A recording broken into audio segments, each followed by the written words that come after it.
Hey guys, Kev here, and I want to talk about adjusting your Mackie Studios CP2. Basically, the CP2 is the Capsule 2. It is the predecessor, I believe, to the CP3 that I absolutely love. This is the Panda version, they call it. It's blasted zirconium with the steel plate. And then this one is the Hate Dust version of the CP3, but it's basically the same blasted with stainless in the center. I prefer the CP3 because it's just a little more, I don't know, better size for my hand maybe. And I love that it has magnets on all sides. And it just fits my hand a little bit better, I think. But there goes the size comparison.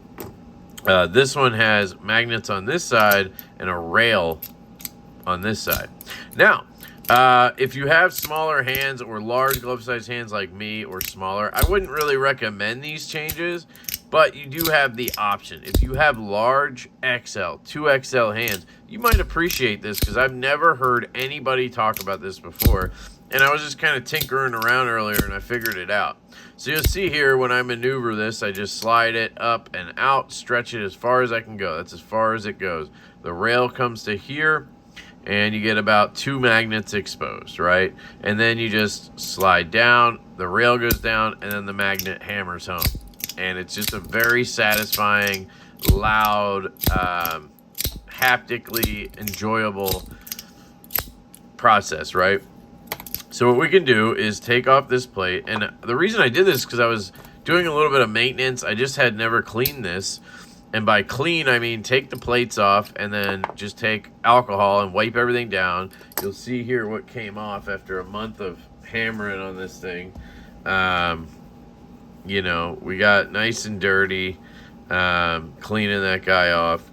And it's just, Zirc and steel going, And I just cleaned it off, then I put a little bit of KPL oil on there, just regular KPL.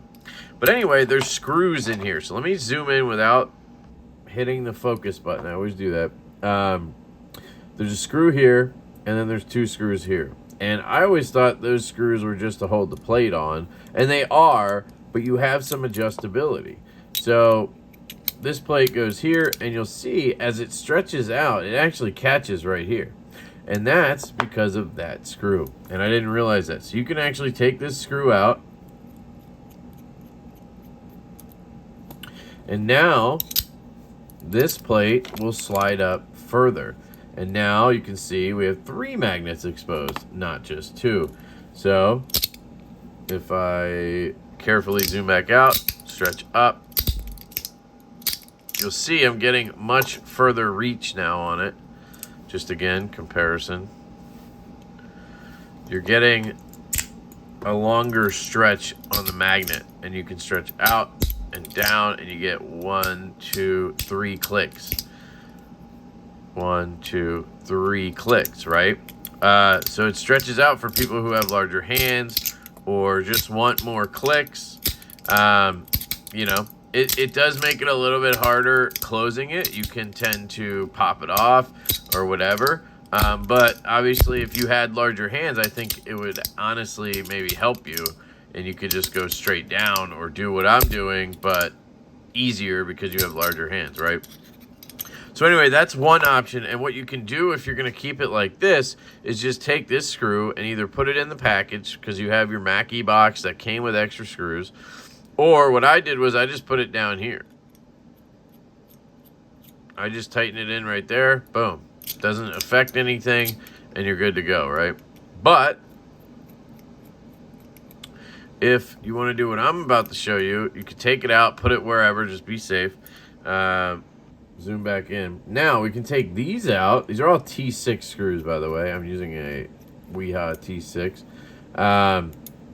You can take those out and move them down. So again, you'll see it stretches to there. You'll see how much is coming out. And part of me was thinking, oh, I could just take them out and then it'll go as far as I want. But the problem is it comes off the rail real easy. This is a little ceramic ball that's held in by just the plate. So you can't really just remove them unless you're really good at knowing how far you can stretch it. you'll see there's a little rail, and it just goes in, and you push down on this, and then slide it over.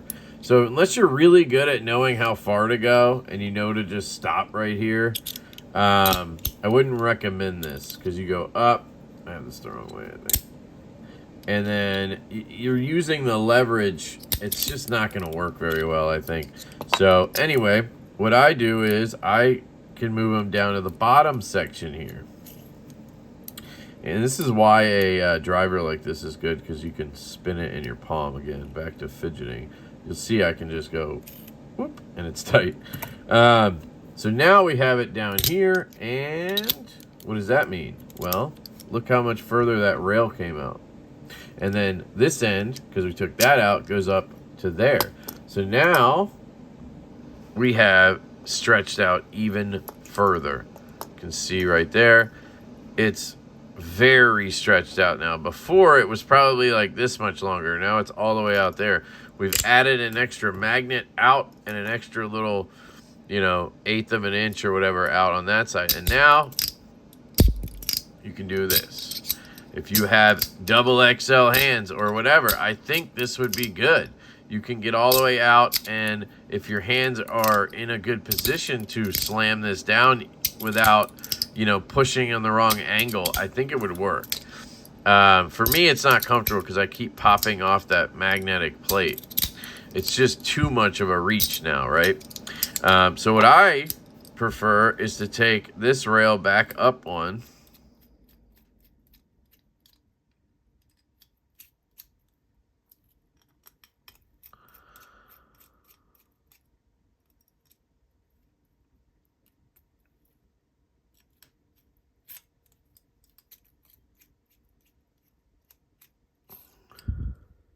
Take the rail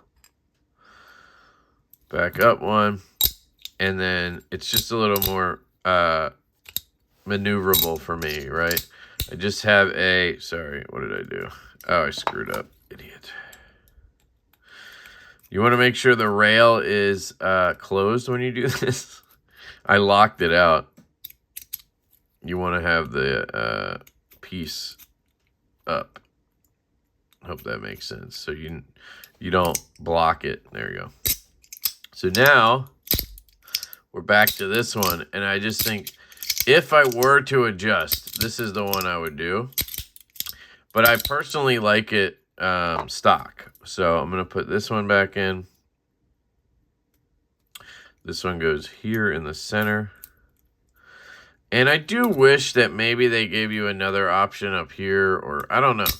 Because I wouldn't mind a little bit more reach with the magnet, but I don't quite need the full extra magnet, and I guess that's why it doesn't have another option. It's either 2 or 3 clicks, right? And for my hand, this makes the most sense. And again, we'll compare these so you can see how much shorter we are again from here. Oh, I had it like this, I think, right? So there it is lined up at the end. And now we just have that little bit where it was out here before, right? So that's it. I mean, it's not anything crazy, but I just hadn't seen anybody mention it or talk about it. And I wonder if people with the CP2 have actually tried this. And I'm sure some people have and just haven't mentioned it or aren't on social media or whatever. But there you go. You can adjust your CP2 to stretch out further on the rail or on the magnet. So I thought that was pretty cool. Let me know what you guys think down in the comments. You can pick these up on AliExpress. I have found a couple stores that seem to be reliable and all of that good stuff. One of them is called Inniswork, I-N-S-Work, Inniswork Store, or Inswork. And then another one is called Nuclear Explosion, which doesn't sound good, but that's the name of the store. I would say those are okay to order from on AliExpress. Of course, you're going to wait for shipping, but that's kind of how it is with a lot of these. Otherwise, you can hit up Big White EDC, EDC Long. You can hit up Fab Blades. Those are places you can get products, not these, I don't think, right now. You can also go into the Facebook groups for Mackie, for Surplus Depot, for Fidget Daily, and you can try to find stuff there as well. But if you just want to buy one from a store, I'm thinking you're going to have to go to that AliExpress store I just mentioned and search and try to find one. I did order one of these from that store. It's the Zerk with brass in the center. So I might try to get the CP2 to match, but I just like the CP3 a little better personally. So anyway, there is some modularity sort of to the CP2 I wanted to show you. Let me know what you think. I love you guys. I hope you have an absolutely fantastic day, and I will catch you later.